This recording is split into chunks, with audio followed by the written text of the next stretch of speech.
Welcome to my parlor. Welcome, traveler, to the Hidden Corner Finds. I am Joanne, and this is my humble store. Pull up a chair, stay a while, make yourself at home. What? Oh, you want to know what I'm selling? Everything and anything. In short, I have a passion for why did it just bleep me? All I said was I have a passion for picking, I said. Yeesh.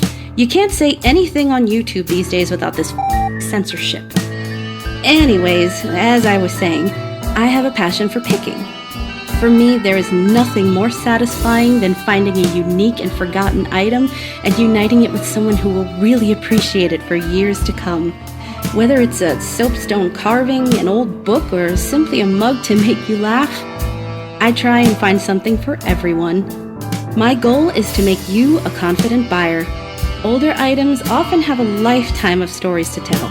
I strive to describe the good as well as the bumps and bruises they've experienced along the way. It's important that the pictures reflect what you will receive. To that end, I always encourage questions and will do my best to respond as quick as possible. Appreciate you stopping by the store. If you can't find what you're looking for, please don't hesitate to contact me. I'm always looking for new ideas and will keep an eye out for your item in my travels. God damn it! Honey, what the f*** happened to my action figure collection? Whoops, gotta go. Bye. Hello and welcome back to Tactical Tuesday with Johnny Tiger. The date is August 6, 2024. And today we are doing another knife review, looking at a knife from my collection. This one is a gift from my friend Richard. Richard and I, we send each other a knife around Christmas time every year. And every year it's a surprise. Like we never tell each other ahead of time what we are getting or stuff like that. So it's always a fun surprise. Now this one was what he sent me a good long while ago. I believe this was like 7 years, 8 years ago. And it's the Smith Wesson HRT 9-inch double-edged boot knife. Now, on the surface, this looks like a very simple knife, as most good boot knives have to be simple. You know, you don't want some weird shape that you can't fit in your boot, right? Boot knife, it has to fit inside the boot. And this one fits the bill. It has a rubberized grip, so it's a very secure grip, and a leather sheath, nice leather sheath. It smells just like real leather. It's awesome.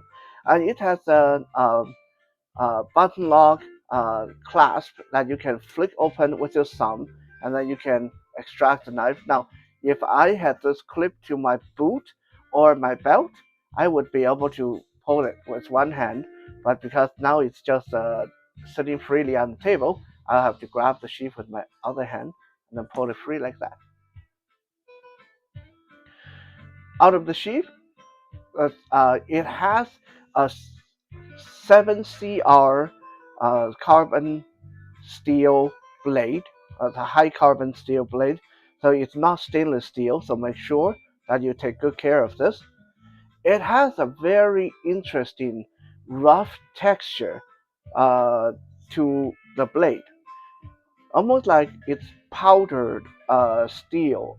I think it is powdered. And it's double-edged, as the name suggests, and has a fuller down the center. People call this the blood groove, and there's a lot of misnomer that say this uh, line in the center is for when you stab someone, the blood can flow out, yada yada yada. No, that's not usually what it's for. Usually, this strip of metal is removed when the knife maker or sword maker trying to reduce the weight of the metal or to improve the balance of the weapon in question. In this case, I think the balance is improved because this knife is a fantastic balance throwing knife. Like if you are an experienced knife thrower and you need something to throw, this is very very good. Like uh, there are videos where people throw this and you can like stick right into uh, thick pieces of wood and go through water jugs and even penetrate steel drums. This is a really good hefty throwing weapon in a pinch. It has a simple cross style handguard, just like a dagger. So your no matter if it's in regular saber grip or in reverse commando grip, your hand will not slip onto the blade because the handguard will stop your finger from going any further. The whole knife is about 9 inches long, and the blade itself, I believe that's just under 6 inches, um, maybe 5 inches, and it has a comfortable hilt for one-handed grip. The hilt is also contoured to fit very comfortably in the palm of your hand. On the opposite side from the blade, it has a linear hole, so you can put a linear through that if you want to. Other than that, there's not a heck of a lot to talk about when it comes to this knife. It's functional, it's low budget, it's sharp as heck, and it's going to penetrate whatever you stab it into. It's a very good stabber, thrower. When it comes to cutting, maybe not so much. Honestly, when I hold this in hand, I feel like I'm holding like a miniature sword. It has that feel to it. Like it's a thing that meant for maybe slashing and stabbing, but not so much for chopping or hacking. On the sheath itself, and we can see that the sheath has some nice stitching down both sides. On the opposite side, we have the belt clip. This is a nice and tight clip.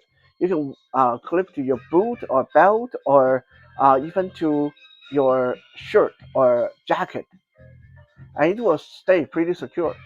And for right-handed use, this is more usable for right hand because as I hold the knife, uh, imagine this was secure to my person.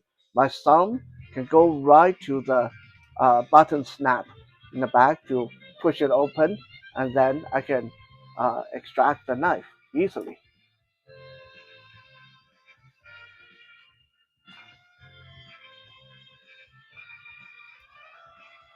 Again, the brand we are talking about here is Smith and Wesson. I believe you can see it on the clip right here. Smith and Wesson HRT 9-inch double-edged boot knife. I'm not quite sure what the HRT stands for. I forgot to sit down and do a quick research. Uh, Maybe it's like hurt, like you know, this can really hurt someone. Okay, I'm just like totally wild guessing there. So before I make any bad puns and bad guesses, let's cut over to our quick little cutting test.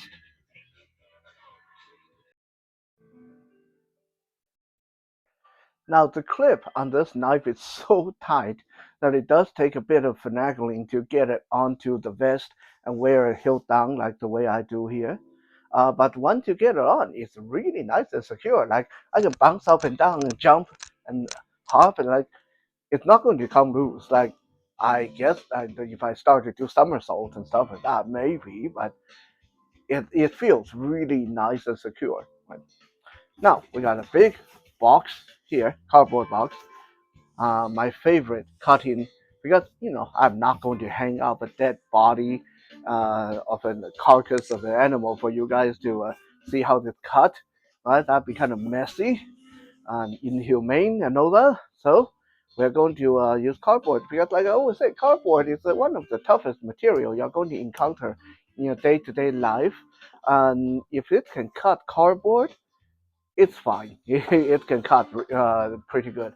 So um,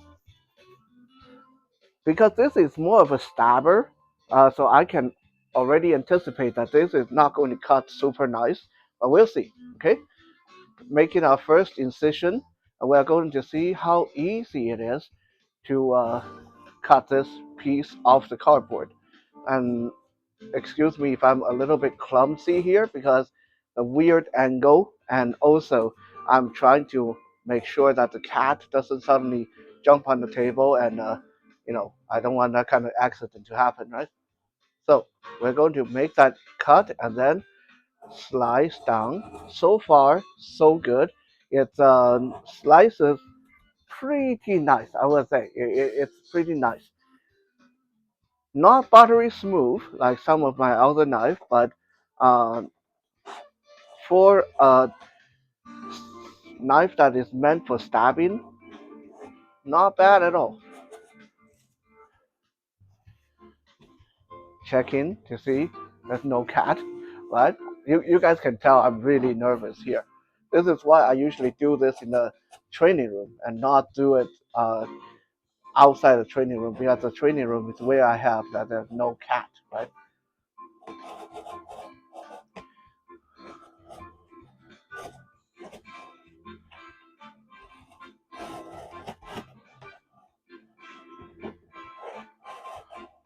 Because this knife doesn't really have any kind of belly to speak of.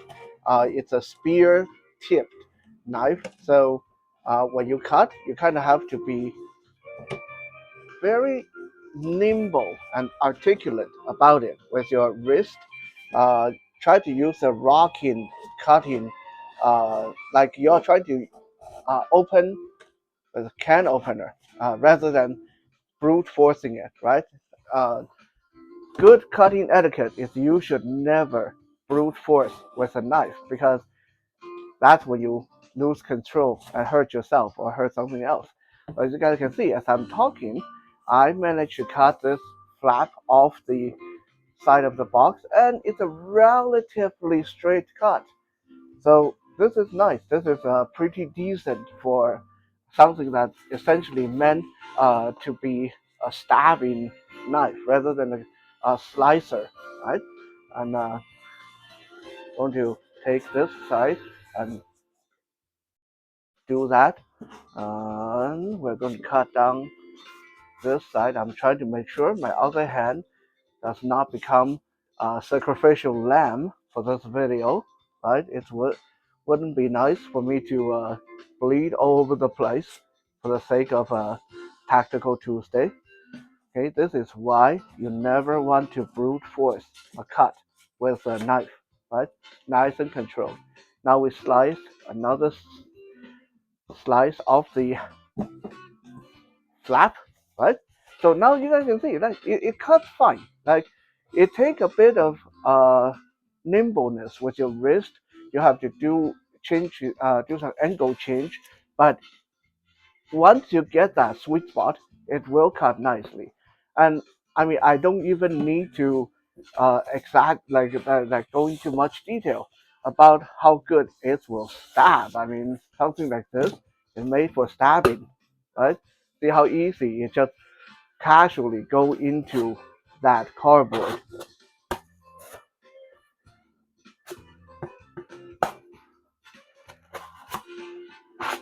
Yeah, there's no question about it. As a stabber, it works perfectly.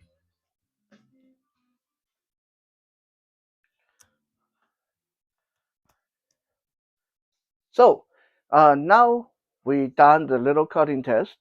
It's time to answer my usual three questions. Is this a good survival knife? Is it a good utility knife? Is it a good self-defense knife? As utility knife, uh, I would say it's better than nothing. I would say I give it a six, maybe 5 out of 10. Reason being that a spear-shaped double-edged knife like this is just not made for utility purposes. This is a knife that's kind of made for one purpose only, which is to fight. Um, it's okay in a pinch. You need to open packages. You need to cut cardboard. If you got the right technique, it cuts fine.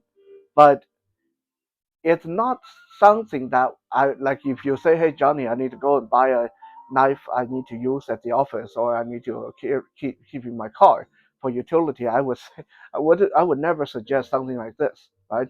So it works, but it's not optimum because it's not what it's made for. Just like you can use a screwdriver uh, to in a fight, but I wouldn't recommend carrying a screwdriver for that purpose. Is it a good survival knife? I mean, same thing. It's not big enough for most of the survival tasks. You can't really like cut big pieces of wood or branches with this. Um, you might be able to gut a fish, but it's again not made for that. So I can see in as a secondary knife for survival knife, it's okay, but definitely not something that I would recommend as a first choice for survival. So as far as survival go, I would say 4 out of 10. It's even worse than uh, utility. Like I said before, survival knife is a kind of knife that have to allow you to use it for hammering and chopping and heavy abuse and all kind of stuff. This is not it. This is a very specific tool. Right? Is it a good self-defense knife? Hell yeah. As far as the self-defense knives go, I would say 9 out of 10. Right? It's easily concealed in under your clothes because it has a very flat profile. And yes, you guys did see that. I almost stabbed myself in the chest. I did that on purpose.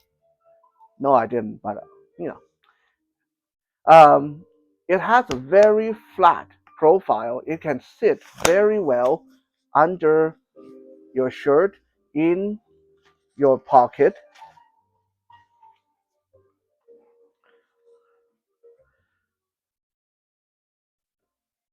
behind your belt, and in your boot.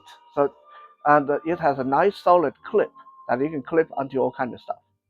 And it has a very quick, easy one-hand extraction and feels totally balanced in hand. And when it's wet, your hand will not slip onto the blade thanks to this little cross guard. So in a fight, this would feel damn good in hand. Like if I was being threatened by multiple attackers or big, giant attacker, having this in hand will give me a lot of confidence, right?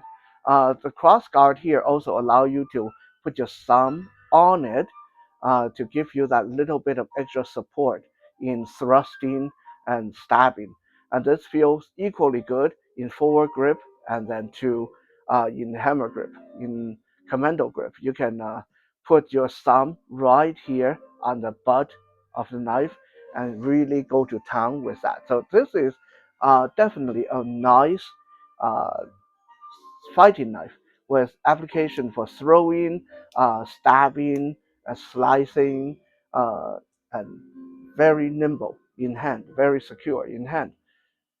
With that said, I want to remind you guys that double-edged knife made for fighting is illegal in most places.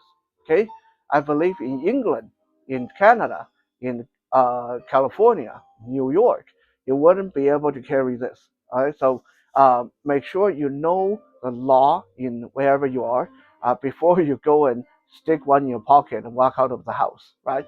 Uh, we talked about legality before. So I'm not going to harp too much on that, but make sure you know that something like this, that strictly made for close quarter fighting, is very illegal in a lot of places. Thank you for checking out today's episode. I'll be back again tomorrow, hopefully, for some Wisdom Wednesday. For now, have a good night.